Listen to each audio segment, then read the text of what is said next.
네, 여러분 안녕하세요.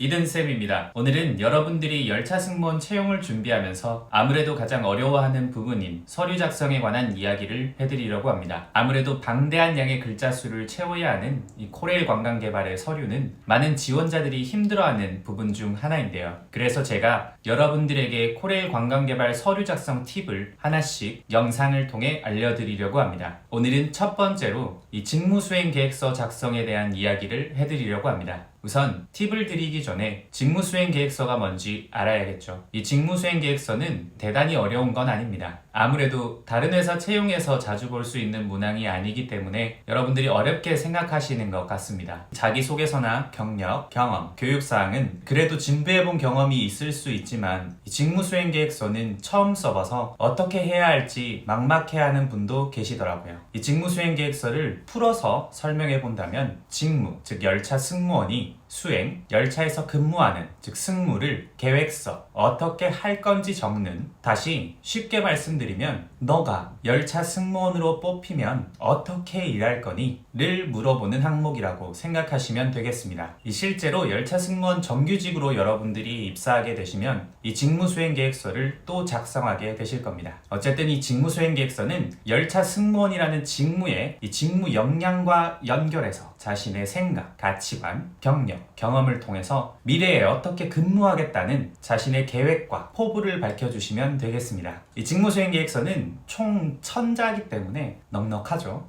여러분이 열차 승무원으로 잘할 수 있다고 생각되는 부분을 마구마구 적어주시면 되겠습니다. 이제 그럼 제가 실제로 경험했던 열차 승무원의 업무를 통해서 여러분들이 열차 승무원의 직무 역량과 경력, 경험 등을 어떻게 매칭시켜서 직무수행계획서를 작성하면 좋을지 몇 가지 팁을 소개해 드리겠습니다. 첫 번째 직무수행계획서 아이디어는 바로 팀플레이어입니다. 열차 승무원을 준비하시는 분들은 아마도 열차 승무원은 혼자 근무하는 거 아닌가? 이렇게 생각하시는 분들이 많을 것 같습니다. 물론 객차를 순회하고 검표 업무를 수행하는 순간에는 혼자 근무하는 것이 맞지만 결국 열차 승무원은 이 다양한 사람들과 협력해서 근무해야 하는 팀플레이어입니다. 우선 이 사진에서 보시는 것과 같이 여러분들에게 가장 친숙한 열차인 KTX, 정확히는 KTX-1이라는 이 열차는 총 18량의 객차로 구성되어 있기 때문에 2명의 승무원이 근무를 하게 됩니다. 또한 코레일 소속인 열차 팀장님과 소통하면서 열차 안전과 일회사항에 관한 부분을 협력해서 대응해야 합니다. 그리고 객차 내 좌석에 대한 상황이나 운임 규정에 관련된 사항은 본사 서비스 지원팀과 통화를 통해 도움을 받기도 합니다. 또 각 역에서 근무하는 역무원들, 교통약자의 승하차를 도와주는 사회복지요원들, 그리고 열차에서 이 주치 고객이나 폭행 사건들이 발생했을 때 도움을 주는 철도 경찰까지 수많은 주변 동료들과 협력해서 일을 해야 합니다. 그렇기 때문에 자신이 팀플레이어로서 주변 사람들과 잘 어울리고 협업을 통해 업무를 잘 진행했었던 경험, 경력 등을 녹여서 이 직무수행 계획서에 열차 승무원이 된다면 팀플레이어로서 협업을 잘 해내고 높은 고객 만족을 달성하겠다는 점을 어필해 주시면 좋겠습니다. 제가 준비한 두 번째 직무수행 계획서 작성 아이디어는 바로 열차 승무원의 검표 업무입니다. 이 열차 승무원에게 검표 업무는 빠질 수 없는 매우 중요한 부분인데요. 아무래도 여러분이 이 검표 업무를 중요하다고는 알고 있지만 막상 직무수행계획서에 어떻게 작성해서 어필할 수 있을지 이 방법을 몰라서 포기하고 다른 이야기들을 많이 하시는 것 같더라고요. 그래서 여러분이 이 영상을 보시고 검표에 대한 이야기를 직무수행계획서에 작성하신다면 이 서류 합격에 한 발 더 다가가지 않을까 생각해 봅니다. 열차 승무원의 검표 업무를 간단히 설명드리자면 보통 여러분들은 승차권을 구매하지 않고 탑승하신 고객에게 부가 운임을 징수하는 것처럼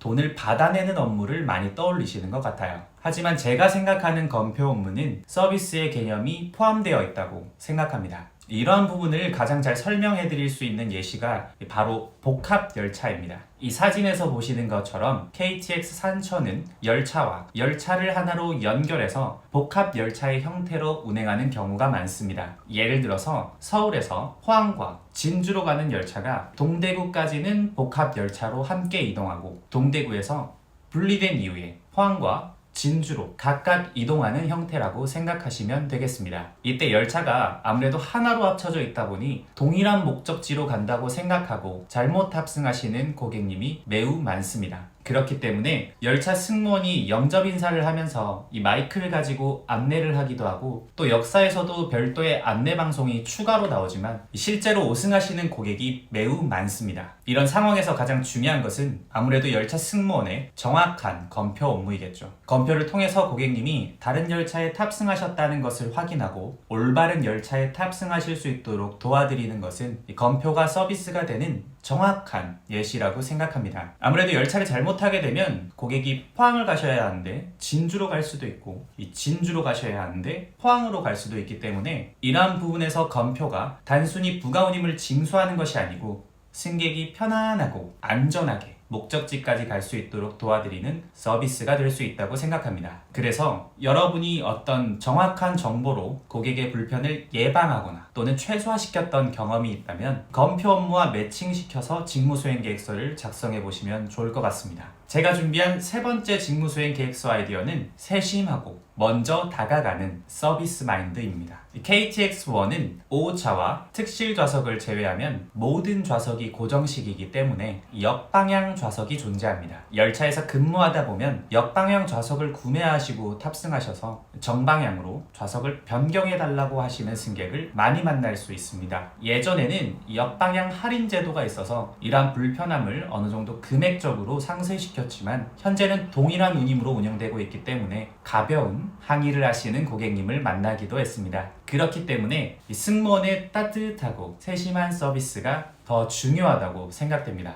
객차를 순회하면서 역방향에 앉아 계시는 고객님을 조금 더 세심하게 살피고 표정이 좋지 못하거나 멀미, 어지러움 등의 증상을 보이는 것 같은 고객님이 계신다면 먼저 다가가서 불편한 점은 없으신지, 혹시 좌석 변경이 필요하신지 물어보는 등 다가가는 서비스를 제공할 수 있을 것이라 생각됩니다. 만약 자신이 아르바이트나 또는 회사에서 고객을 세심하게 관찰하고 먼저 다가가서 서비스했던 경험, 예를 들면 만약 호텔에서 근무한다면 자주 오시는 고객님을 기억하고 먼저 안부 인사를 건네거나 카페에 자주 오시는 고객님을 기억해두고 아메리카노인지 동일한 주문인지 먼저 여쭤보는 등의 경험이 있으시다면 답변으로 잘 활용해 보실 수 있을 것 같습니다. 네, 제가 준비한 네 번째 직무수행 계획서 아이디어는 빈번하게 발생하는 문의는 미리 준비하는 자세입니다. KTX1은 사진과 같이 창과 창 사이에 충전 콘센트가 마련되어 있어서 휴대폰을 충전하고 싶으시거나 업무를 봐야 해서 노트북 등을 충전해야 하는 고객님은 좌석 변경 문의를 매우 자주 해주십니다. 저는 열차 승무원으로 근무하면서 객실 순회 중에 빈 콘센트를 발견하면 미리 체크해뒀다가 고객 문의 시 빠르고 신속하게 안내했는데, 이렇게 무언가 자주 발생하는 문의들은 먼저 확인해두고 준비해뒀다가 문의 시 바로바로 빠르게 응대했던 경험들, 예를 들어 여러분들이 패밀리 레스토랑에서 근무하셨다면 통신사 할인 규정에 대한 문의를 많이 들어보셨을 것 같습니다. 그래서 이런 규정을 정말 완벽하게 숙지하고 있다가 손님이 문의를 하셨을 때 가장 할인율이 높은 걸 빠르게 추천드렸던 경험, 이런 것들을 여러분들의 직무수행 계획서에 녹여서 작성하시면 좋을 것 같습니다. 네, 제가 준비한 마지막 직무수행 계획서 다섯 번째 아이디어는 전문가가 되어본 경험입니다. 열차는 운행 중에 전력 공급 방식의 변경으로 잠시 절연 구간, 즉 전기가 통하지 않는 구간이 있는데, 이때 고객이 갑자기 충전 사용이 안 된다는 문의를 한다면 절연 구간에 진입하게 되면 일시적으로 충전이 안 될 수도 있고, 혹시 반복적으로 충전이 안 된다면 빠르게 좌석을 변경해 드리겠다는 안내를 합니다. 이렇게 디테일하게 정보를 알고 있다면 정확한 응대가 가능할 것이고, 자신이 근무하는 공간에 대해 매우 깊은 이해로 고객에게 정확한 정보를 안내하고 응대했던 경험, 제가 면접 답변에서 활용했던 소재를 예를 들어 본다면, 제가 경마공원에서 아르바이트를 할 때 안전 담당 부서로서 막권을 구매하는 과정을 설명해주는 듀티가 있었던 것은 아니었습니다. 하지만 쌍식, 삼복식 등의 복잡한 막권 구매 내용을 파악하고 있다가 혹시 고객이 문의를 주셨을 때 정확한 안내를 해줬던 경험이 있습니다.